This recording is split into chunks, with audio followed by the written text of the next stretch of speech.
За 6 недель до начала Олимпийских игр Всемирное антидопинговое агентство лишило аккредитации антидопинговую лабораторию в Рио-де-Жанейро.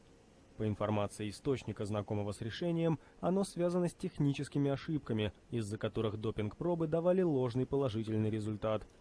Пресс-секретарь оргкомитета Олимпийских игр Марио Андрада заявил, что на их проведение это никак не повлияет. Мы ждем от ВАДА инструкций, каким образом нам проводить тестирование спортсменов на Олимпиаде. Отстраненная лаборатория – это федеральная организация, и ВАДА имеет право решать, каким образом проводить тесты. Так что мы ждем указаний, но мы по-прежнему уверены, что нарушений быть не должно, и игры будут чистыми.